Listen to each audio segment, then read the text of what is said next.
up, people? I have to play this music. I love this music.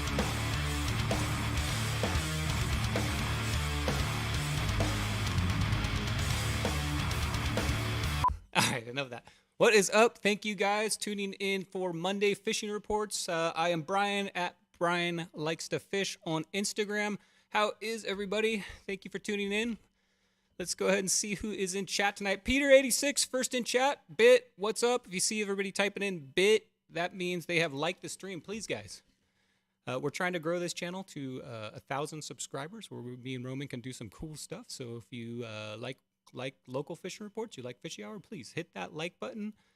Hit the notification little bell so when it comes up, you get notified that the show is starting. And please, guys, leave a comment after the show. We really appreciate it. Who we got here? Dan, 5 Gill Fishing. What's up? Thank you for tuning in. Doug Rubin, El Sueño. What's up, dude? How's it on the water? Do you live on the water, Doug? Benjamin, what's up? Surviving that heat out there. What's up, Benjamin? We got JT Reels. What's up, Josh? Been a long time, dude. Glad to see you're back. Dang, I think the last time I fished with you, Josh, we were fishing south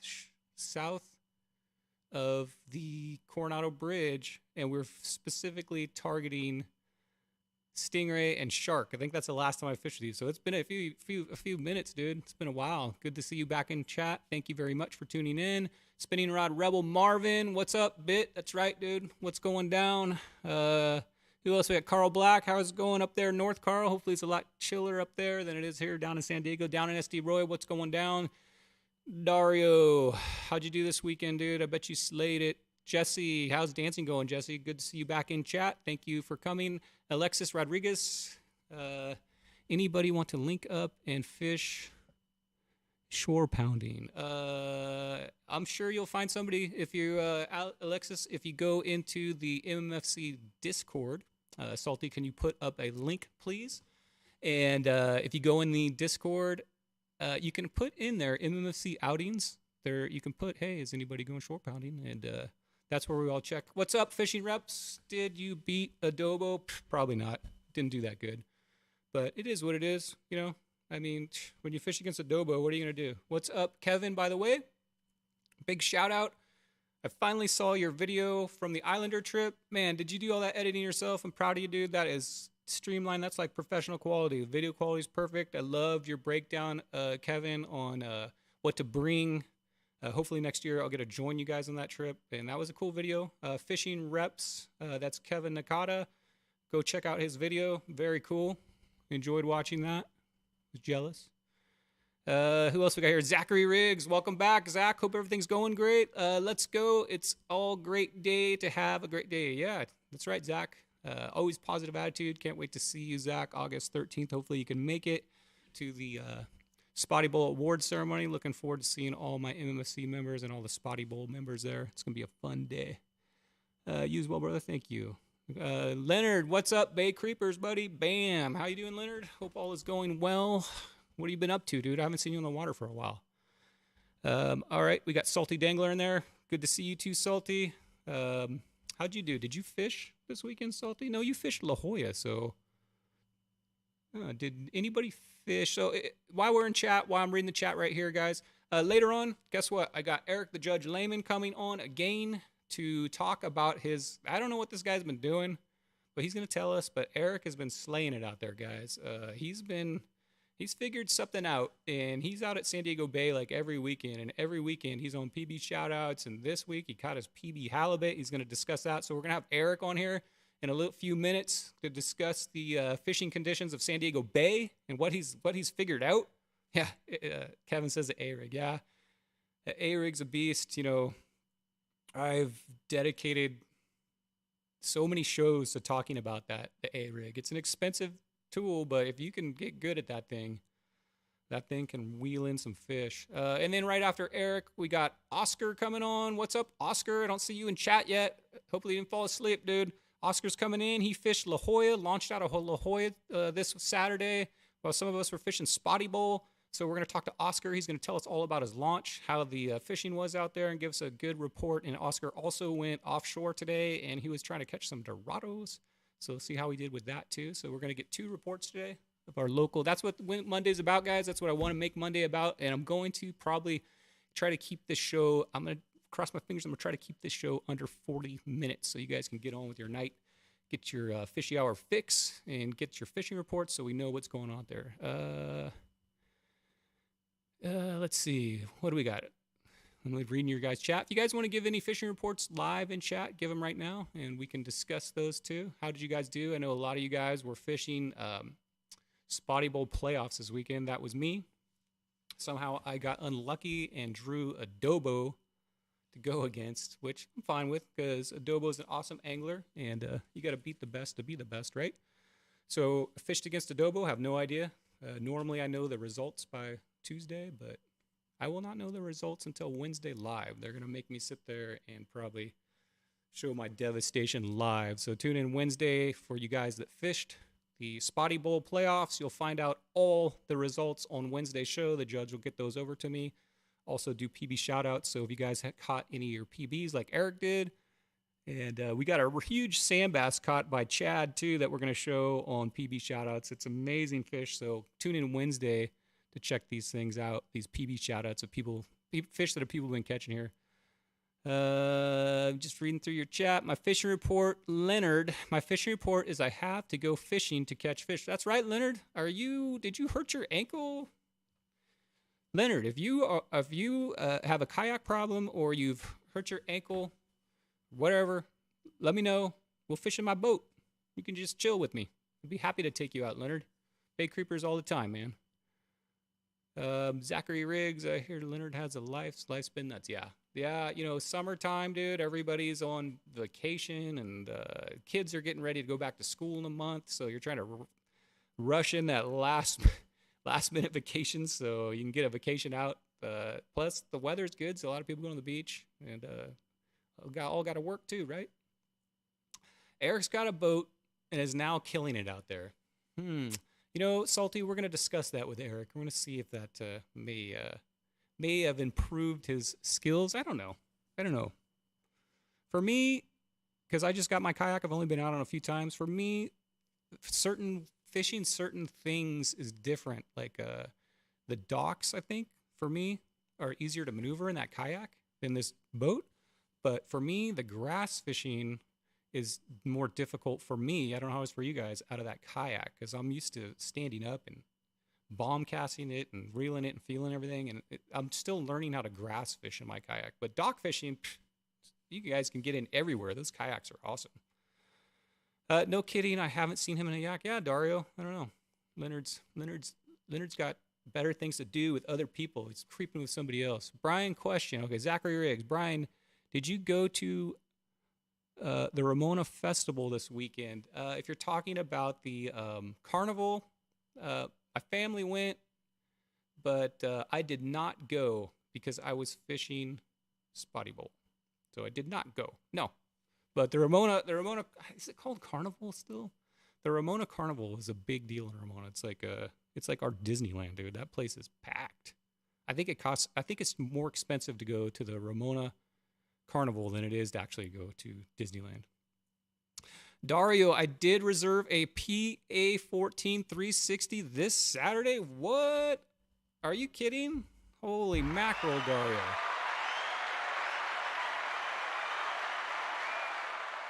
So, wow, Dario, that's a big. So right now I think you're on, is it a Compass? What color did you get? So Dario, when you get this thing, you're gonna have to give us a report on the differences between your old kayak and the PA14 360.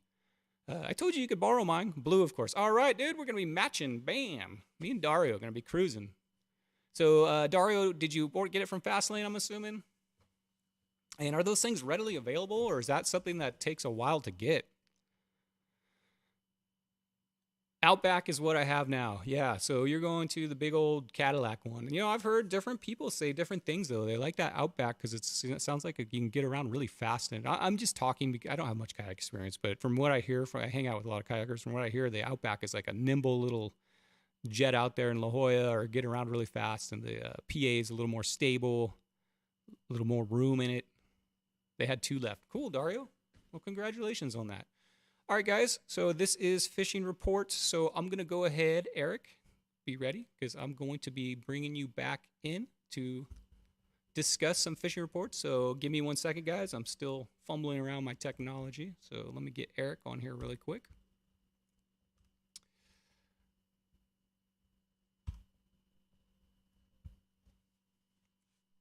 And Eric, when you come on, hold on a second because it's going to take me a while to switch you on.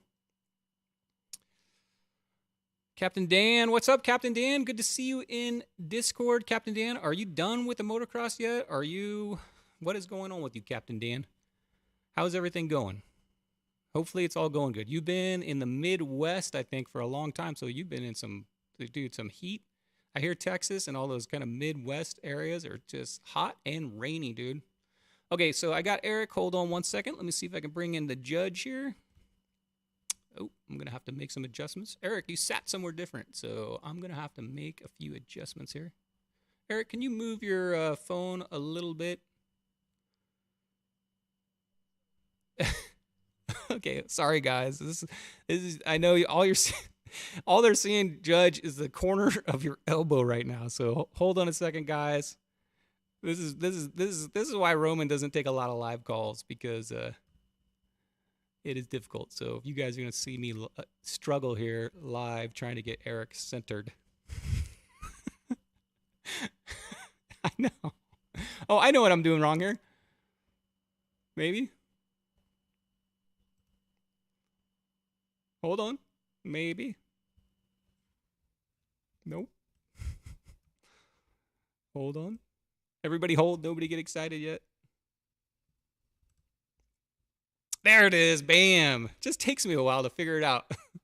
All right, Eric, hold on a second. Let me get you adjusted. Look at this handsome guy. Look at that haircut. Man, dude. You going to prom or something?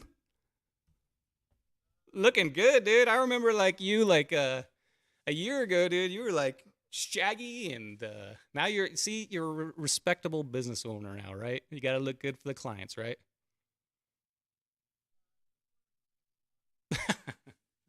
Eric, thank you so much for coming on. Yeah, they said nice elbow. Thank you so much for coming on, Eric. Oh, we're matching. We match.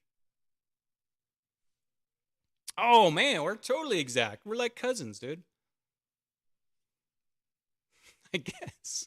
So, Eric, thank you. We can't hear him. Eric, hold on a second. What is going on with your volume here? Are you muted, Eric?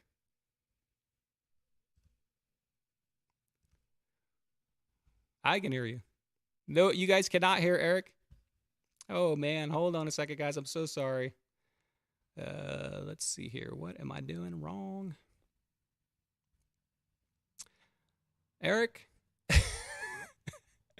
I think we may have to call. Oh, man. I didn't realize that. Oh, hold on a second. Can you guys hear him now? Say something, Eric. No. He's saying something. Oh, man. No. This is why most people don't do a live show that's due to this kind of stuff. So, all right. I don't know what. Okay, say something now. Can you guys hear that? Say it again. I think they got you. If you guys can hear Eric now, let me know. I can definitely hear you.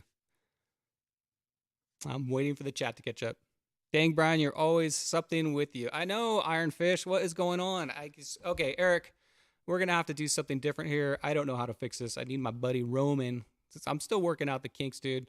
So, you know what, Eric? I'm going to try calling you back really quick. Okay? So, I'm going to call you back. Maybe we just have bad connection. So, I'm going to hang up on you and call you right back. I know, guys, no sound. I'm sorry. Let's try it one more time. And if not, I'm just going to have a no video call with Eric. Okay, Eric. Eric is on. Okay. There's your elbow again. Ugh. I apologize, guys. If you guys know, I am new to this kind of technology, so I'm doing this on the fly.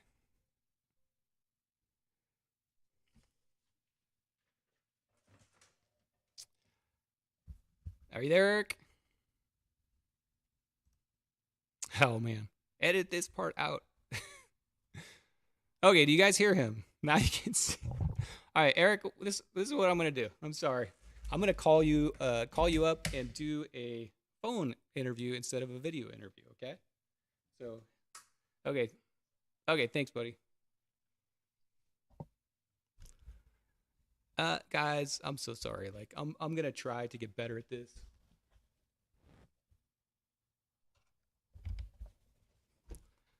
But let's give this a shot. Let's see if we can do it this way.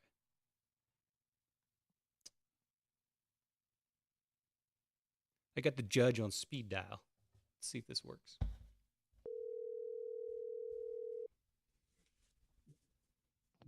Hello? All right, there he is. Hey, Judge. So hopefully, guys, if you guys can hear him now, let me know. So, Hello? yeah, I definitely hear you. So hopefully this is good. I'm going to turn you up a little bit, Eric. We got sound now. Perfect. Thank you, Salty. Okay. So I'm going to go ahead and change this really quick. Sorry, guys. Bam. No.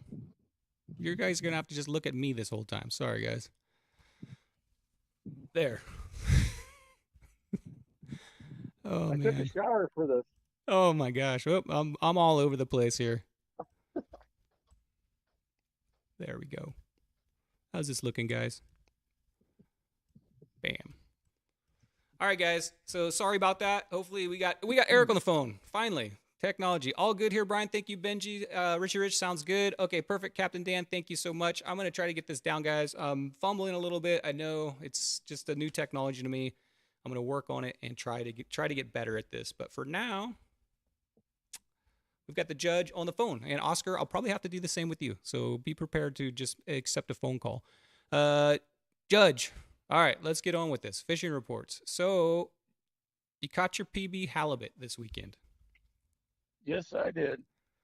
And if for you guys that want to see this thing, you could go to the MMFC Discord. And Eric has posted that as, guess what? That is now the MMFC record, correct? For halibut? That is correct. That is correct. Eric Klein says, I want to hear about this huge halibut. Okay, Eric. So let's just get right into the halibut because that's the thumbnail. So you're out fishing. What day was it? Saturday?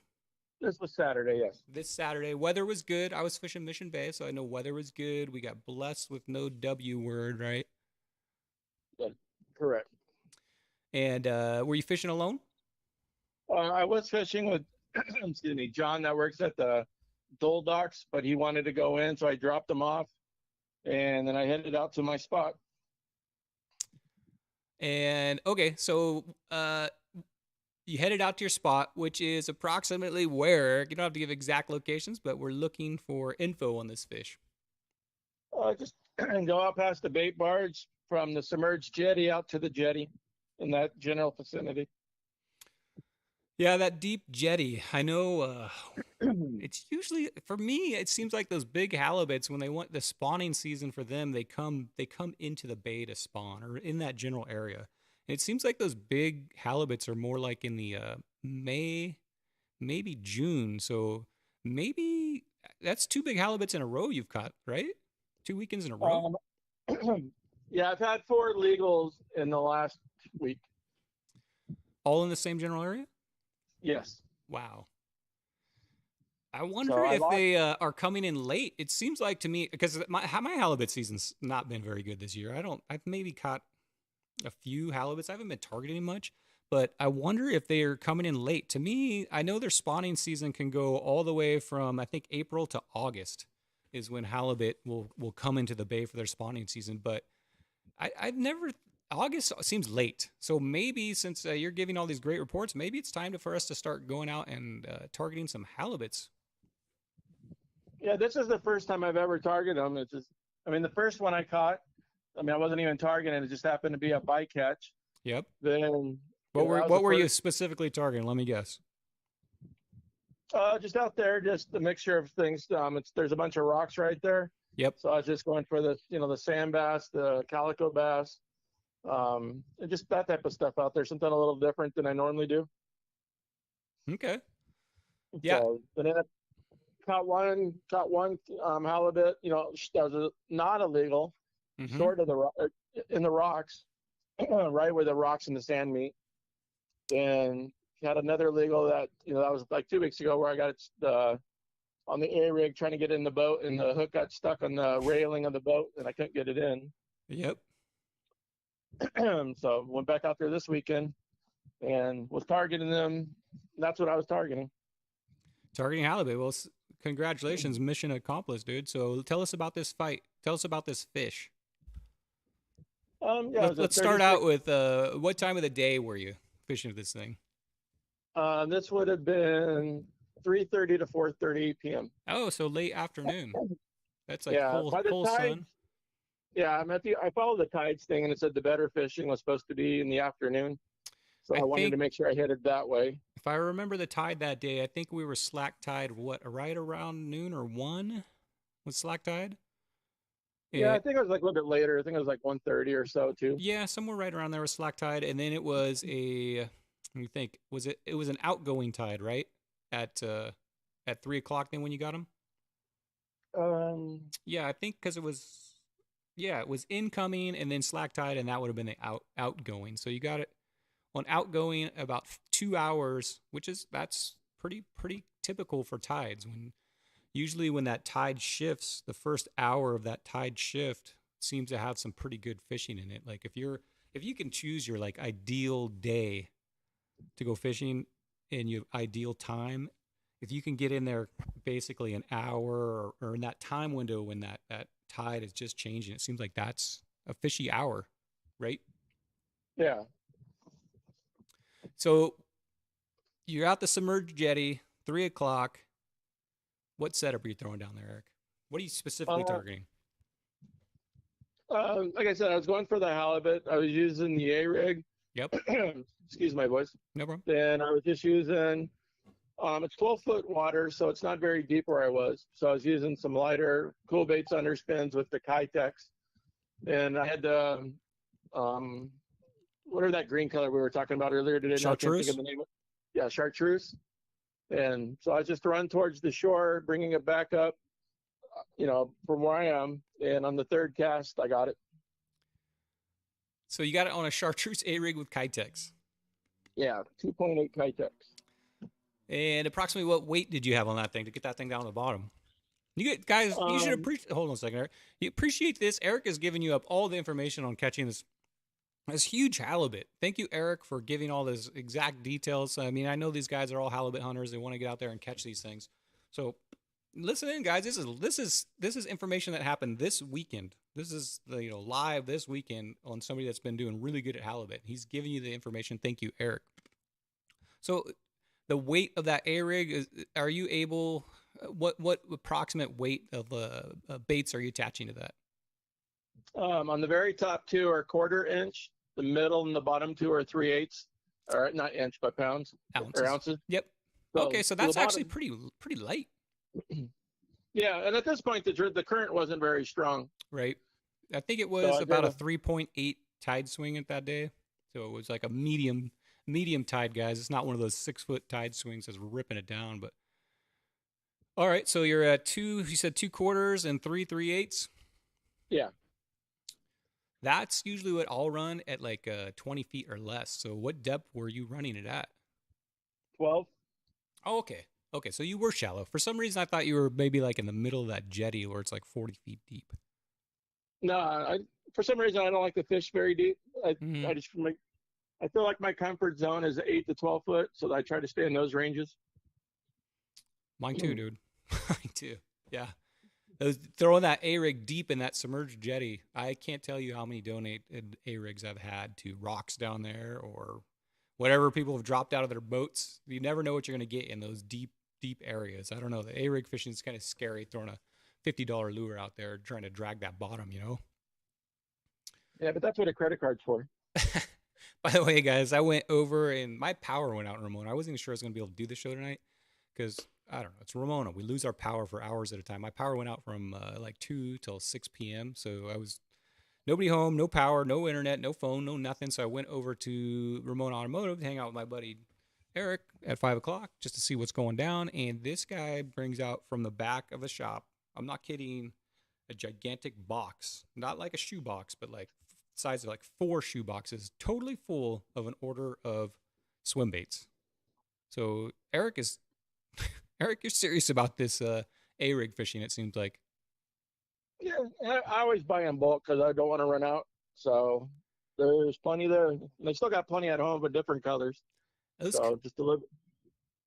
and those baits you're buying, the Kitex, the swim impacts, those things, we've talked about this on the show so many times. You just burn through them. It's like you get like maybe one fish if you're lucky, but normally it takes like 3 Kitex to get one fish. They're so soft in material, but I don't know. We have it in our brain, Eric, that they're working so well. We don't want to switch to something like a Z-Man that's way more durable. That'd probably do 40 fish, but it's in our head. It's in my head too sometimes. That I got to go Kitech because they're working. They're working. But man, the spotties destroy those things.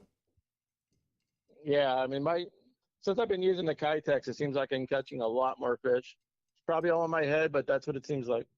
Hey, salty dangler. A lot of people swear by those things. I try to fish everything, but like when I'm fishing my for Spotty Bowl playoffs, I gotta go with my confidence bait. And the Kitech, dude, is just. I know it's expensive. I think I went through 5 packs, and Dario pulled up to my boat, and Chris and Adobo, and we were all talking, and I held up a handful of how many Kitechs I went through in that one day. And I'm not kidding, Eric, it was like 5 packages. It's like, because when you're throwing that A-rig or whatever you're throwing, it's just constantly, they grab it, they rip the front of it. I take them all home though, actually, and I mend a lot of them. Any of them just have that rip front, I'll take that, mend it, and fix them. So for just fun fishing, it's fine to just mend those things and reuse them again. You know what? I forgot Pop Top tonight.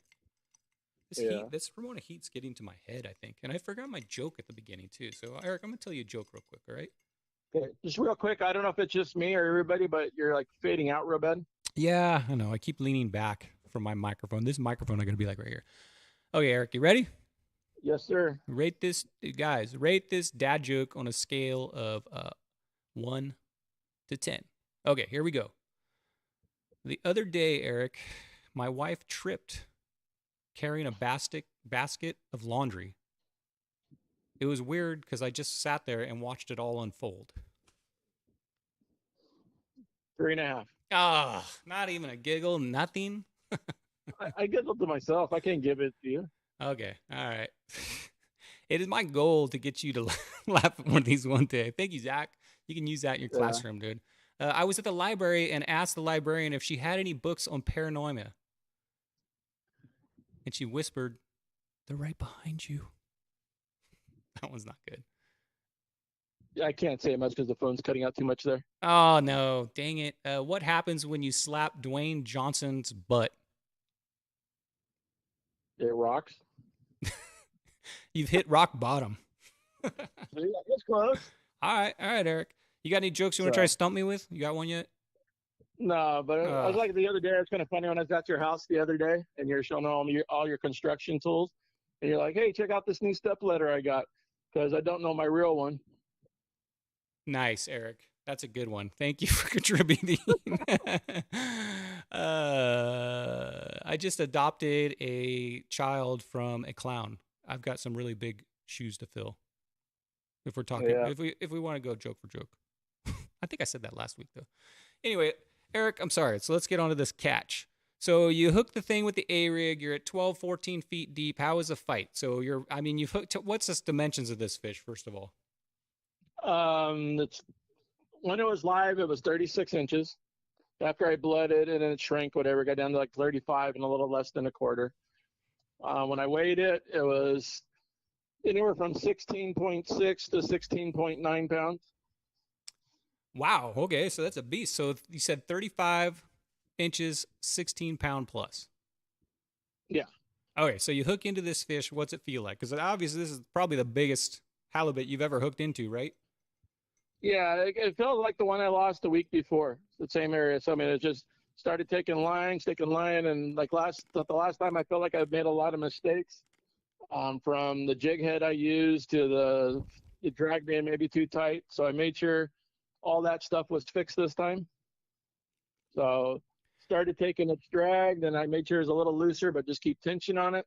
Gotcha. And it doesn't seem like it's a very long fight. I mean, maybe realistically like 2-3 minutes. It seems like the initial, they're like, they grab that bait and they're like, what the heck is this? And then they take off. And then halibut and like sand bass too, they're not like a spotty. They don't like fight to the bitter end. It seems like they just give up and you drag them in. And then when they realize something's weird's going on and they see the boat, they're like, oh no. And then they take off again. Is that kind of similar to what you experienced? Yeah. Yeah. Yeah, that's how it was. So then this time, like I said, I was trying to make sure I kept it, trying to go grab the net, trying to make sure I kept his head under the water this time. And You didn't bounce it?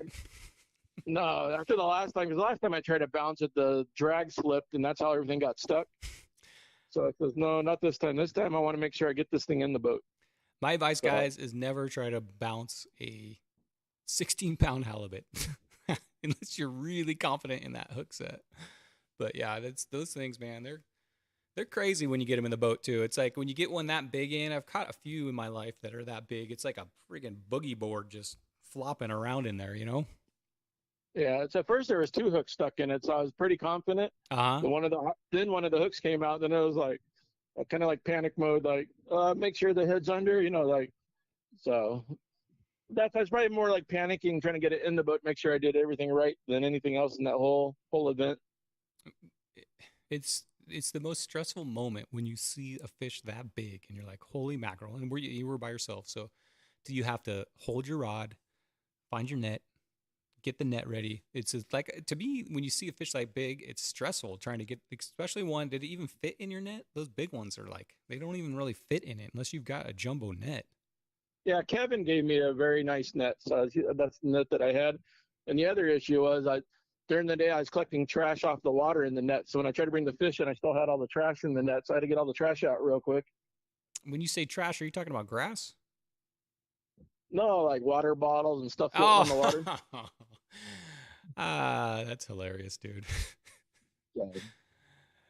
Okay, so you get it in the boat. You've claimed your biggest PB halibut you've ever caught. And what do you do at that point? You obviously took some pictures. Thank you for doing that. And by the way, guys, since we don't have the video feed going tonight, I've got to work on that. Eric has posted the pictures in Discord, but guess what? It's also going to be on PB Shoutouts, and I'll give the specs on that again. So you took it, and you took it home, right? You harvested that baby. What was that? You harvested it, took it home. Yeah, it's the first halibut I have ever kept. Obviously, I don't catch many illegals, but it's the first halibut I've ever kept, and it'll be the first time I've ever eaten halibut. So you haven't eaten it yet?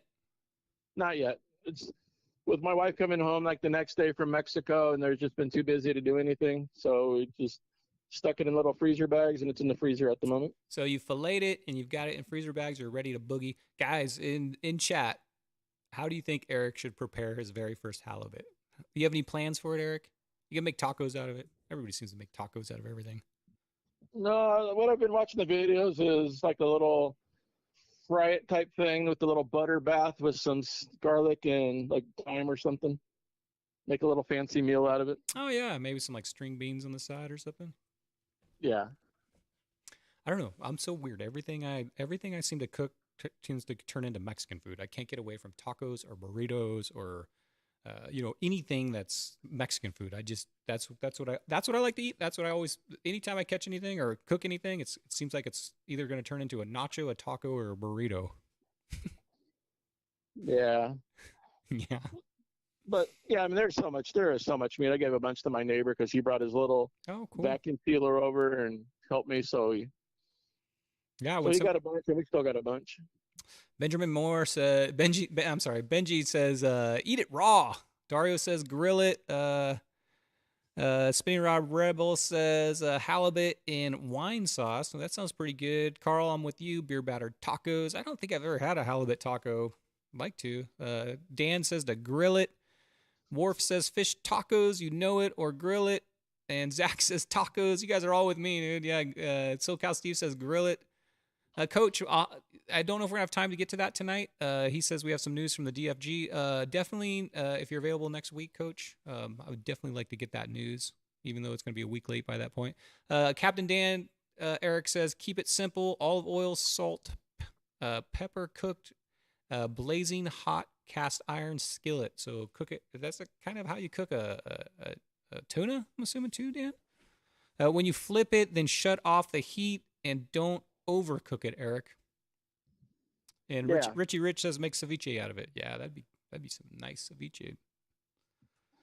Yeah, we got plenty to do a couple different styles.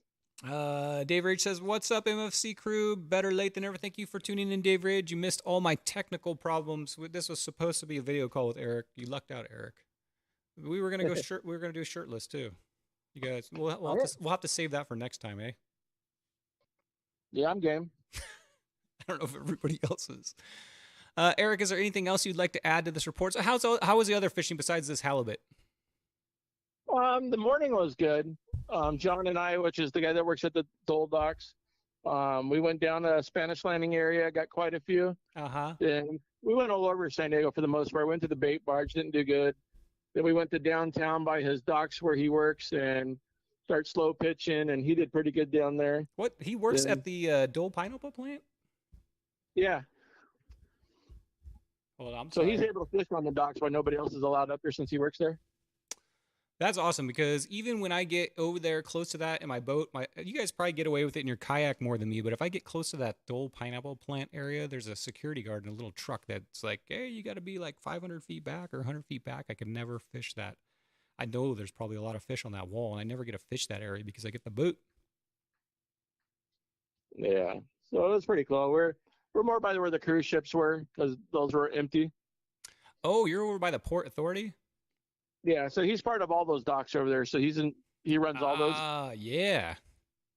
Nice. So you got a connection to go fish unfished waters that normally we cannot fish. That's good. And how was it? At first it was real slow. Then it took a while, but then it started picking up. Like I was throwing up underneath the docks up in the shade, and all the fish that were caught there were actually not next to the docks, but just out where the sun was. Gotcha. Yeah, Roman has told me in the past that, because I'm always like, hey, dude, I would love to like see an underwater video of like those gigantic docks, where they have like 1 million pylons going down and they're like 50 feet deep. I'm like, what is down in there? I wish somebody would make a video of diving or looking down in those. Obviously, you can't be illegal, but I wonder what's down in there. And Roman said he's looked in areas like that diving, and he says it's like a desert. There's like no life because no sun gets in there. He says there's no grass, there's no life, there's nothing in there. So it makes sense that they're probably like right on the edge of that and like targeting whatever's right on the edge of that instead of going in there and being in that dead desert area. Eric Klein wants to know how many tacos is in a 35-pound halibut. If I'm eating, it's one big one. one of those Kobayashi eating challenge special size tacos. Yeah. Eric, anything else you want to add to that? I appreciate you calling in, guys. I know it's kind of hard to do to call in to give your fishing reports and talk live. Obviously it's hard for me to get this production going, but I do appreciate you calling in, Eric, and making this show what it is, which is awesome. I want Monday nights to be you guys calling in, not me rambling on. You hear me all the time on Wednesdays. That's when I'll do all my talking about bay fishing. But on Mondays, I want it to be like fishing reports live from you guys, what you did this weekend, what you caught, how you caught them, and that's how I'm going to keep Monday going. And I'm running late, Eric, so Eric, I do appreciate you. I appreciate everything you do with Spotty Bowl, and you're a great member of this community, Eric. You're a good friend. Thank you for coming on. Thank you, and I appreciate everything you do, Brian. Thank you very much. All right, guys, I'm going to take Eric out with a round of applause here. Thank you, Eric.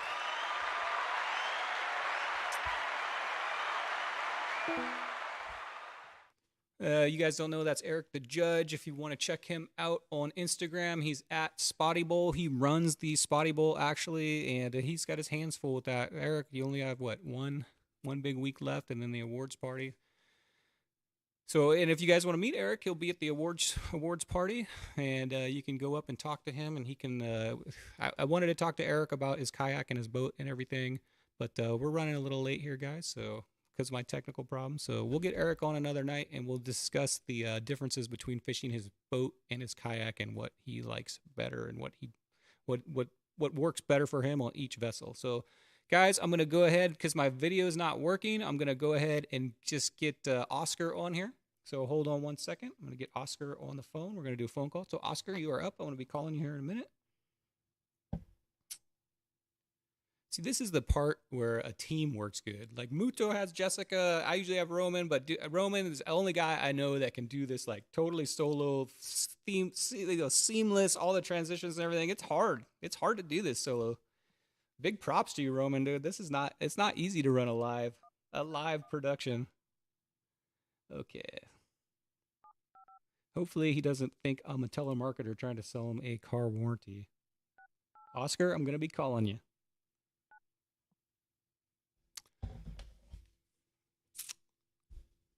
Please leave your message. Oh, Oscar. Oh, he's calling back. Hey, Oscar, you there?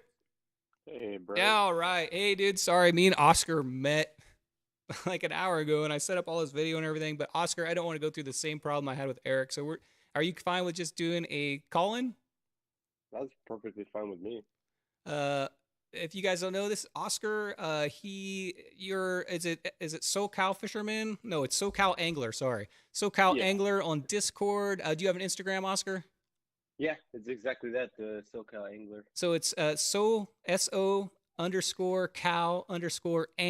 on Instagram and also on Discord. So if you guys want to keep up with him, he's a slayer. He's always out there fishing a lot. The reason Oscar's calling in, thank you, Oscar, is he is going to give us a fishing report. He and a bunch of the Yakuzas or MMFC members went out with you this weekend to La Jolla. Yeah, it was a bunch of the club members. The club members? Yokinator, Salty, Dave Rage, Eric Klein, which is Cobra 89, I believe. Yep. I know Eric, he's on the red kayak, right?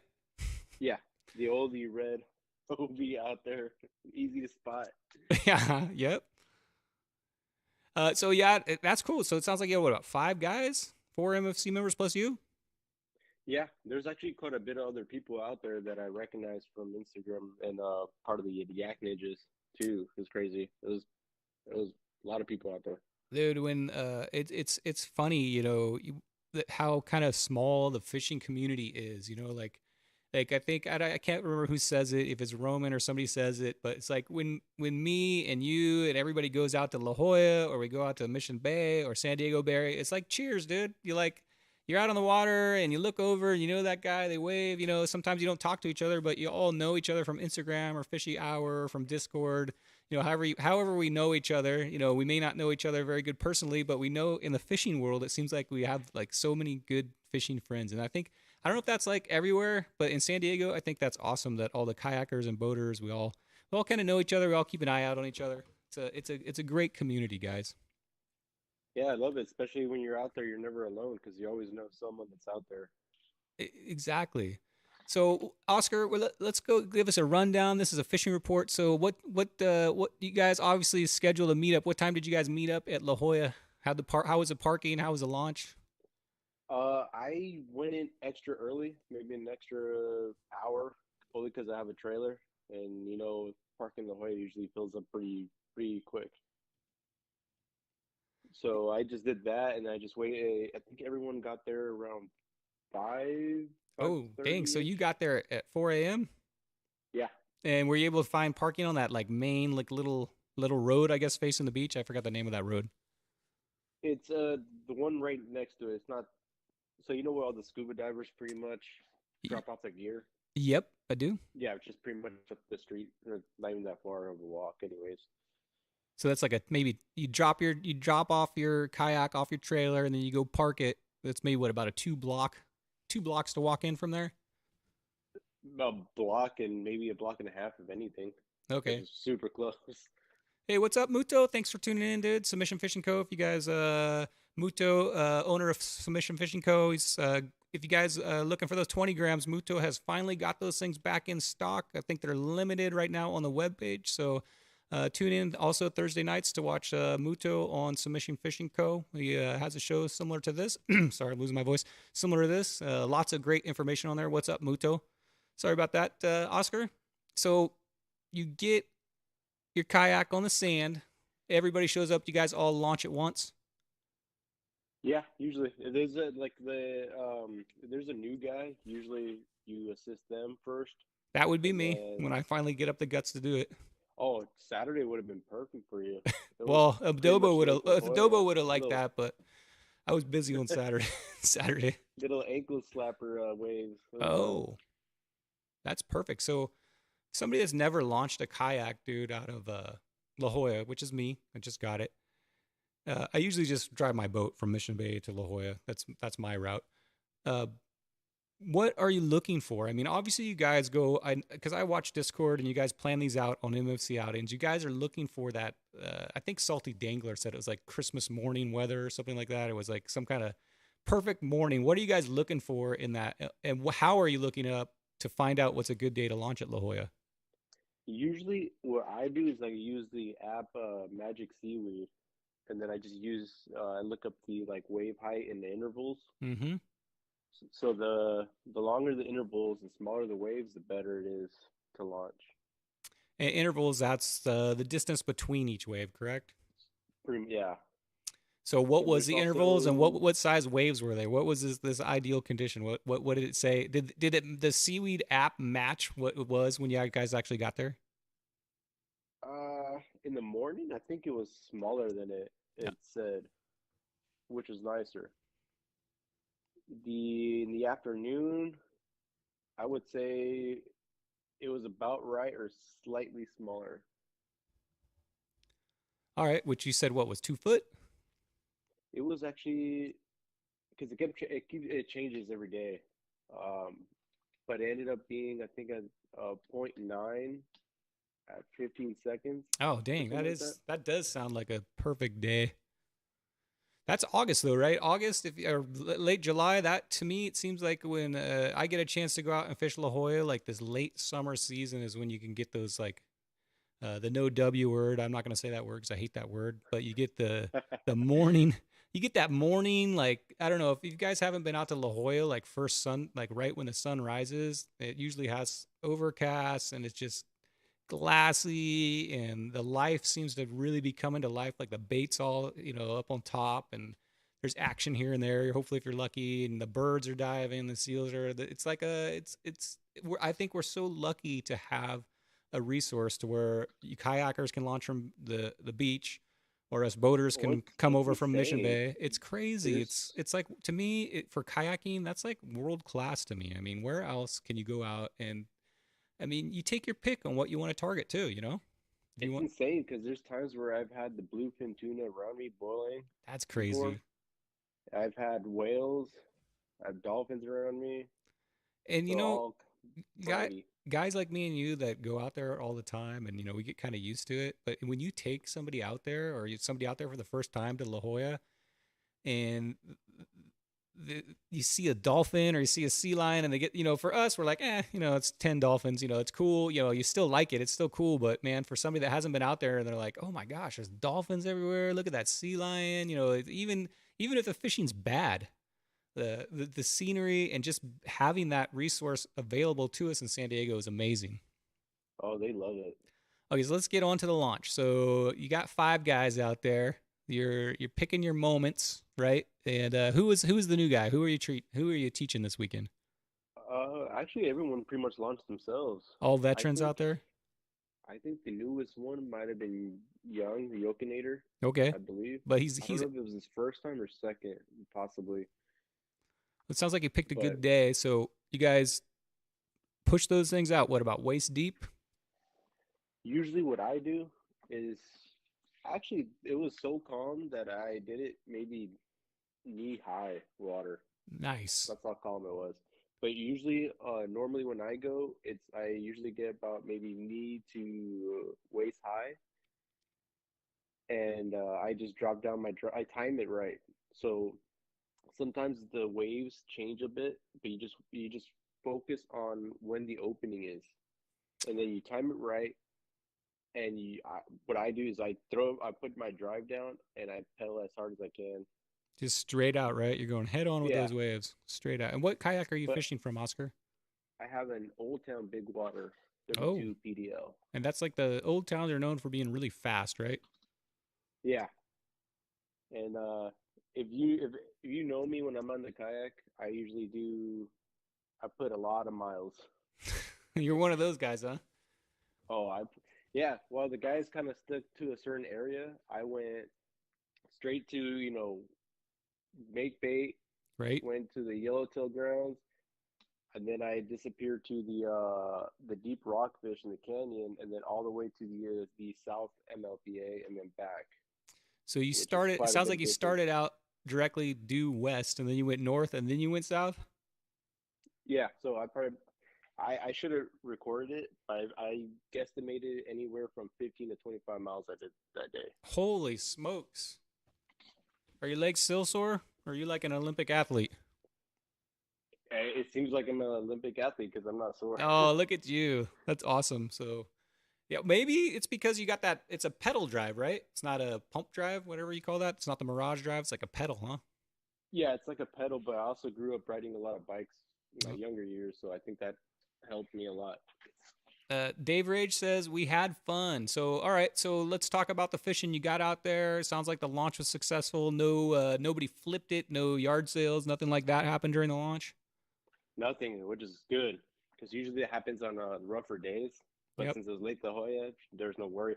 Like none of us were worried to even tie anything down. That's how calm it was. Wow, risking the biscuit, dude. Let's do Lake La Jolla. All right. So you get out there. What are you? What's your mission, Oscar? We all seem like we have like when I go out there, I'm like, okay, I'm gonna go out there and get calico, or maybe I'm gonna take Leonard out and we're gonna get some sheephead. What was your fish you were targeting? Mine was kind of different, only because I just got a new fish finder, so I kind of wanted to test it out and Gotcha. see. So I Shakedown, know next shakedown time I gear go trip. out, I know exactly what to do. Mm-hmm. But the main plan was for yellowtail. So you just cross the MLPA, you make bait, and then you go out around the point and you just troll your live bait. So when you're And making bait, I'm assuming you're snagging up some max on your sabiki rig. yeah, Gotcha. mackerel's the best, and then second best would be the Spanish. Gotcha. And do you have like a little live well in the back of your kayak? Yeah, I made a little homemade one out of a 5-gallon bucket. Oh, sweet. It works. Little pump on it. Yeah, So I so couldn't justify getting the Hobie one a couple $100.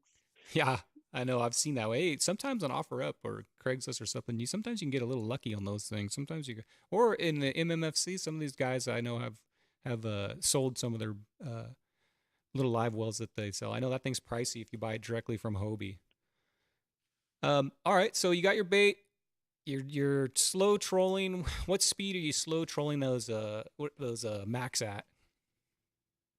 Normally I go around, if I remember correctly, I'm going just really calm pedal, maybe 2 miles per hour, 3 miles per hour, just chilling pretty much. Okay, so you're dragging that thing behind there, and you're just waiting. In the max, how often? For me, I don't fish a lot of live bait anymore. But how often are you switching that bait out, and what hook are you using? Macs are pretty resilient. They last a very long time. It's not like sardines that you have to keep switching them out every seems like every 2 minutes, 3 minutes. Um, I would go with the Mac. It would probably last me a good maybe 25 minutes, 30 minutes if nothing swipes at it. Yeah, so 30 minutes on one max. So that's really really good. It sounds like to me. And And you could probably go these even guys, longer than that. I turned up his volume, guys. I'm not sure if you guys are. Is that better? They thought they didn't hear how many miles you said. Repeat. I heard how many miles you said. How many miles did you log in? I'm guesstimating maybe 15 to 20, 25.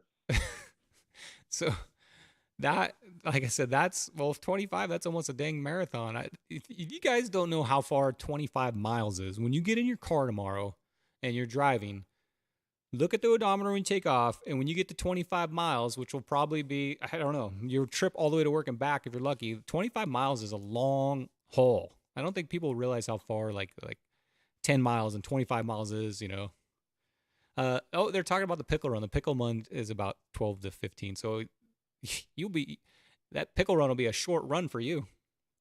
Yeah, no problem. Did you do the pickle run? I don't think you did do the pickle run with us last year. Yeah, it Yeah, was. I do remember. You were catching sheephead, right? Yeah, I was actually helping a couple of at least What's his name? Brain fart. Sorry. It's all right. Leonard? No, Leonard was with me. Zach? Eric? No. Eric? It's all right. I'm trying to think of who was with us. You weren't helping Kevin, I hope. Kevin doesn't need any help.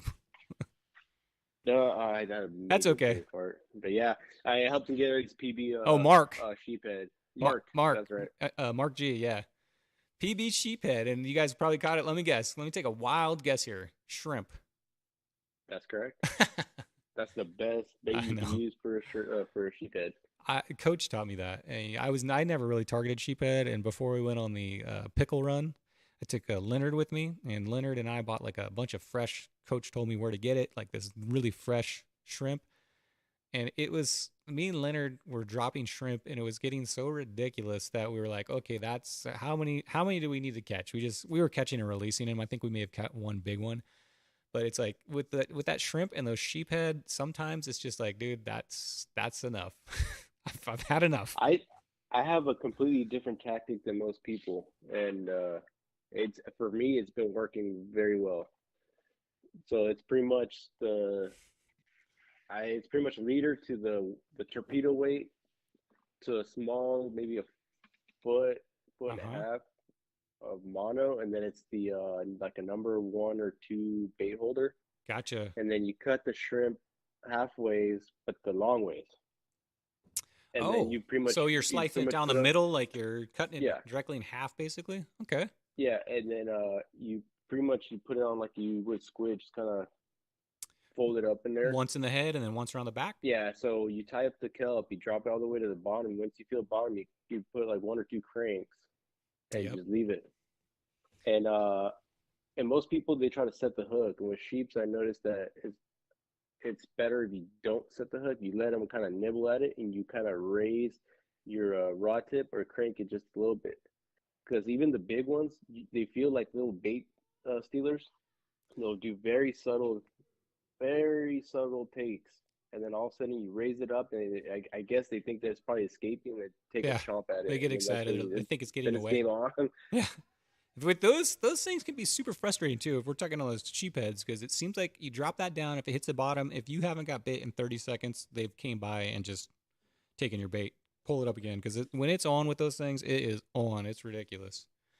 Uh, Oh, even the small ones, they put up good fights. I've had some monster sheep take wrap me up in the kelp, and I've I have I normally use a Daiwa BG mm-hmm. 5000 Spinning reel. with yeah Yep. with it has 50-pound braid to 40-pound mono, and I can't pull them up fast enough Wow. sometimes. That's a heavy setup for that too.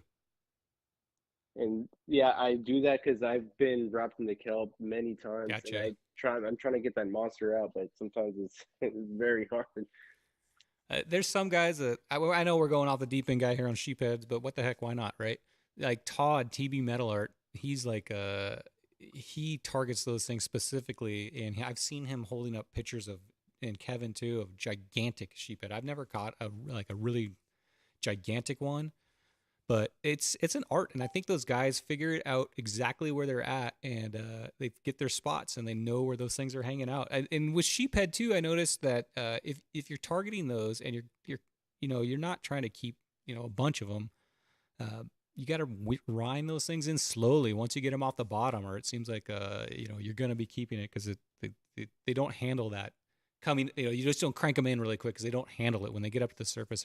They're not very good, and they're really hard to release. Yeah, that's true. Yeah, sometimes the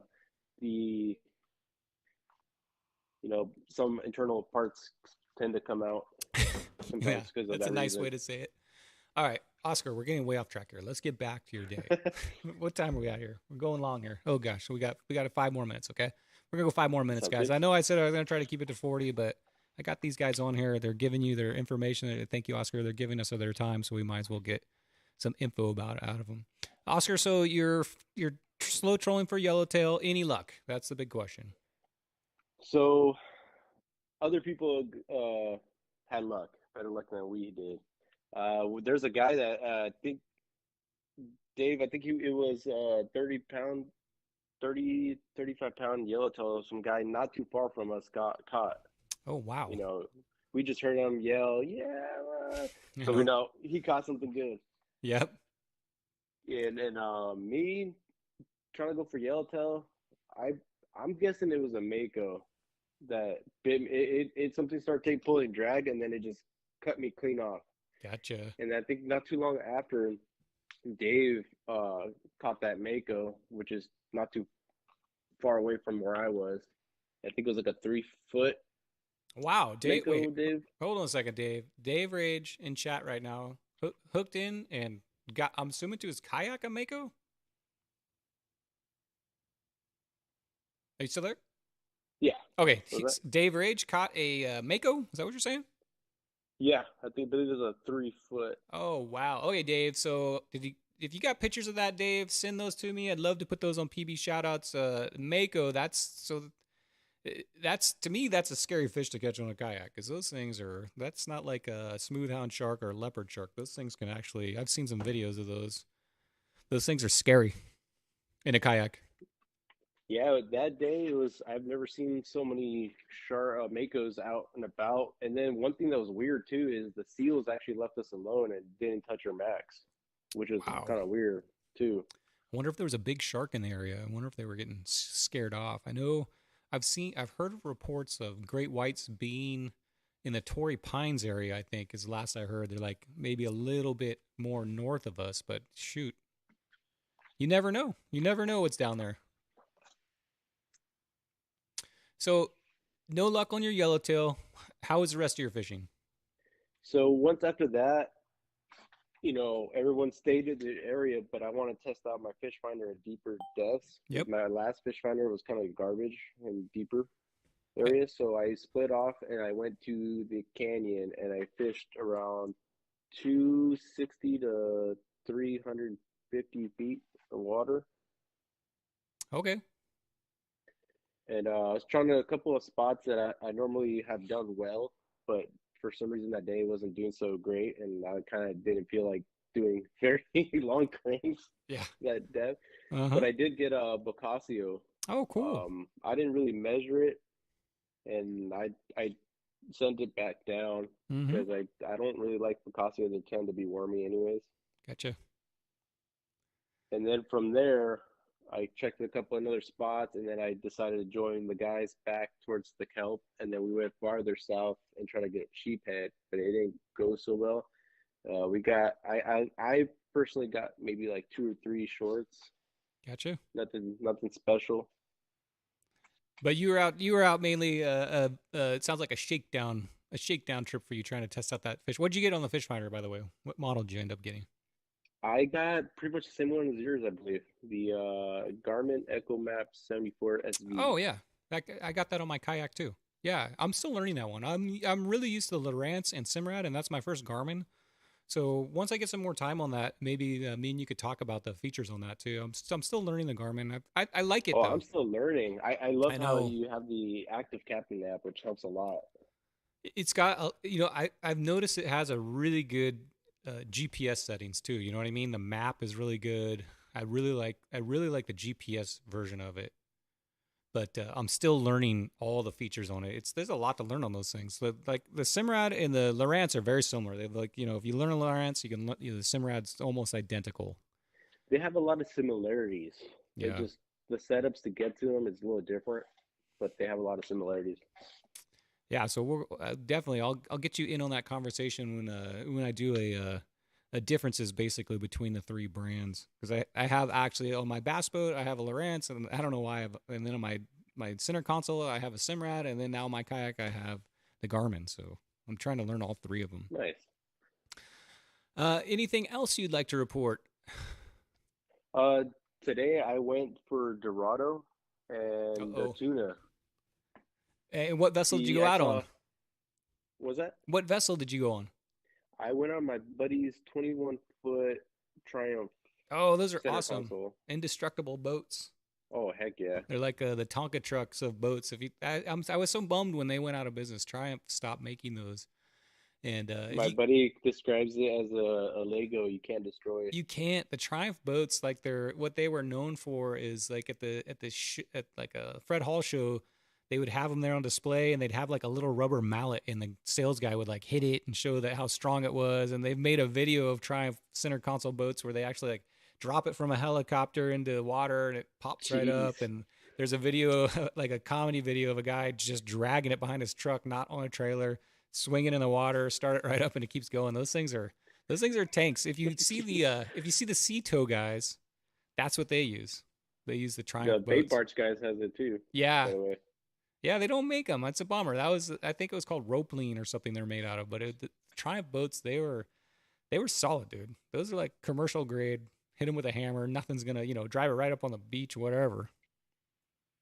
All right, I went on tired on that just because I like Triumph boats. All right, so you went out on the Triumph boat, and what were you guys looking for? So first we did a big old circle. I can't remember the numbers. I still have to learn them by heart. But we went through the tuna grounds, and then we made a big circle back to like towards the Coronado Islands, and then back to San Diego Bay. Okay. But we were out there. We couldn't find anything, no marks, and all of a sudden, at the corner of my eye, I saw something in the water splash, and it was a bunch of football-sized yellowfin. Oh, awesome. They were jumping in and out. It was probably the size of like a dinner table. It wasn't very big, but they were jumping.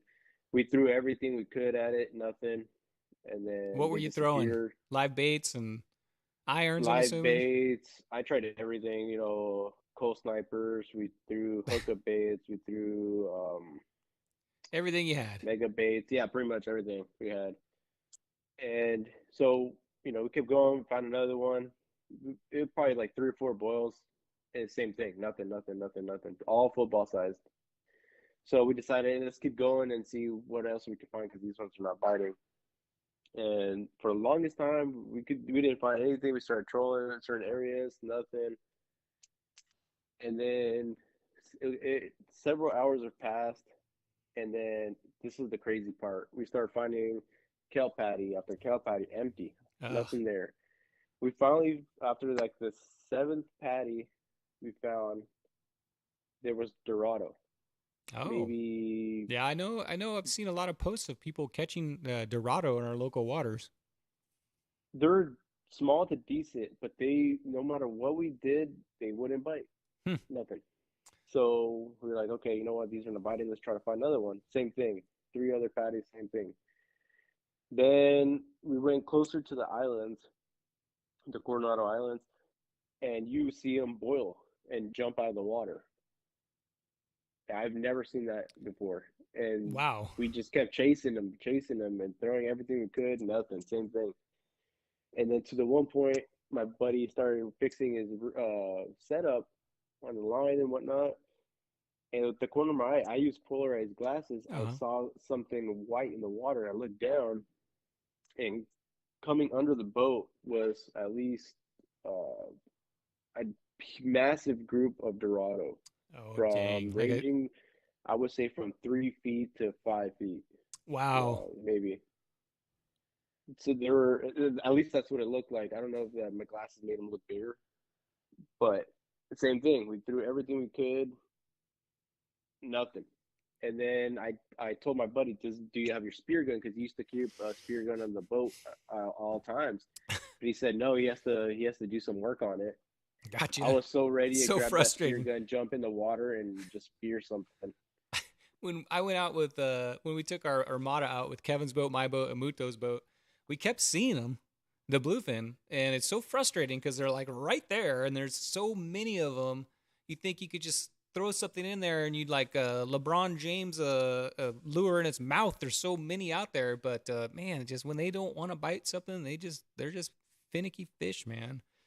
It's just that's just the way it goes, eh? That's just the way it is sometimes. Super. What are you gonna do? I've never seen that many Dorado. It was so beautiful. Oh man, it was a beautiful sight to see. And plus, we also saw a nice, I don't know what kind of whale it was. But it was a whale too, chilling right by us. Well, it sounds like you had great weather. You're on an awesome boat. Saw some good scenery. So whatever, that's still a good day, right? Better than being at work. That's right. Any day. Shoot, we live in San Diego, and we've got this awesome resource right out here where we could be like, in fishing grounds in an hour in a boat like that. So it's crazy. I'm so thankful for we have this. Oscar, thank you so much for coming on. Is there anything else you would like to leave these guys with for fishing reports on Monday? I honestly don't know. Just don't give up, because That's right. what I'm doing. Fish harder, Don't right? give up, As 'cause that's Leonard what I'm would tell doing. us Keep all, going out there. fish harder. Just keep trying. That's what keeps us addicted. Is the days like that where like, oh, what if I would have done this, or what if I would have done that, or next time I see that scenario, I'm gonna do this. That's what keeps me going. I'm sure that's what keeps a lot of these anglers going. It's the Oh hunt. yeah, It's the figuring it out. One fish I could fish confidently is or pretty confidently is the sheephead. So if you guys got questions, just send me a message or something. And that is I'll help you guys out. that is Oscar. He is _cow_angler in Discord and also on Instagram. Oscar, thank you for the live fishing report. I'm gonna take you out with a round of applause. Thank you. I hope that you'll come on the show again. Anytime. Thank you so much, Oscar. Have a great evening. You as well. Take care, Thank you. guys. Thank you, Oscar. I keep saying, guys, I'm going to keep this show down to we're in here an hour and 10 minutes in. I apologize for that, guys. These guys are giving us good information. I love hearing about their fishing experiences out there. Guys, I apologize earlier for stumbling with this technology. I'm really going to work on it, trying to get all this technology down, learning this better so this show goes like a Roman show, nice and smooth. We'll probably have Coach on next Monday, to give us some fishing reports. Sounds like he's got a lot of big news. Thank you, Coach. Let me go ahead and get this. I'm going to ask you guys real quick, since I have you live, can you guys hear this? Because I think this may be what I messed up on. Do you guys hear that music right now? Fishy, I love Fishy Hour After Dark. Thank you, Zach. Appreciate that. Do you guys hear this music right here? Don't worry about it, Brian. Thank you, Leonard. Struggling here, dude. I'm a construction worker trying to operate computers. It's not easy. Hear nothing. Okay, so I think I figured out what my problem was. So, guys, I got the music queued up, Salty. Let me read the chat, see if there's anything here. Good stuff, Coach. Thank you. Richie Rip, nope, not hearing it. Okay, nobody's hearing it. Okay, so I think I figured out what I did at the very end of the show. Of course, we don't want a Roman show. We want a Brian. No, man. Roman is on a small hiatus. Roman is the master of the show, and I'll be thankful for when he comes back on Monday and fills in this seat, and then he could put on a proper show for you guys. We don't hear the music. Okay, Coach, do you hear this music? Bam. So, guys, thank you so much. I forgot my pop top I'm doing right now. Bam, there it is. Rate that pop top if you want. But thank you so much for tuning in on Monday. I'll try to get better at this. If you guys will, please sign up on Discord with me to come on the show and give me these fishing reports. All these guys like to hear. My music cut out. This is like the gremlins for me tonight. All these guys like to hear what's going on out there, including me. So that's what makes this show great, is all you guys contributing. So please, I know it's tough to come on a live show and talk and be on video or be on the phone and talk, but call in. I think you'll have a good time. I'm easy, and that's what's going to make this show grow and get better and better, is all these great fishing reports. I'm rambling, guys. I really am. But thank you for the great show. I'm going to go out on my music. We're going to find out Wednesday exactly what happened during the playoffs. Adobo. I think Adobo is going to advance. I didn't have a very good thing.